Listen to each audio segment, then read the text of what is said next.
In the beginning of the change that gradually worked in me, when I tried to get a better understanding of myself and be a better man, I did glance, through some indefinite probation, to a period when I might possibly hope to cancel the mistaken past, and to be so blessed as to marry her. But, as time wore on, this shadowy prospect faded and departed from me. If she had ever loved me, then I should hold her the more sacred. Remembering the confidences I had reposed in her, her knowledge of my errant heart, the sacrifice she must have made to be my friend and sister, and the victory she had won. If she had never loved me, could I believe that she would love me now? I had always felt my weakness in comparison with her constancy and fortitude, and now I felt it more and more. Whatever I might have been to her, or she to me, if I had been more worthy of her long ago, I was not now, and she was not. The time was past. I had let it go by and had deservedly lost her.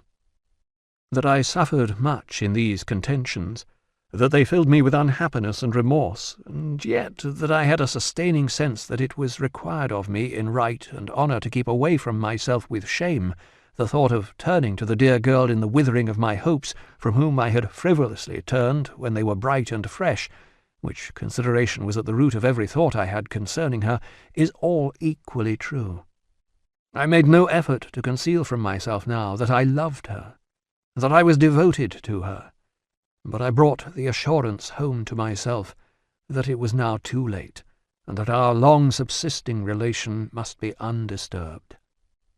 I had thought, much and often, of my Dora's shadowing out to me what might have happened in those years that were destined not to try us. I had considered how the things that never happen are often as much realities to us in their effects as those that are accomplished. The very years she spoke of were realities now, for my correction, and would have been one day a little later, perhaps, though we had parted in our earliest folly. I endeavoured to convert what might have been between myself and Agnes into a means of making me more self-denying, more resolved, more conscious of myself and my defects and errors. Thus, through the reflection that it might have been, I arrived at the conviction that it could never be. These, with their perplexities and inconsistencies, were the shifting quicksands of my mind from the time of my departure to the time of my return home 3 years afterwards.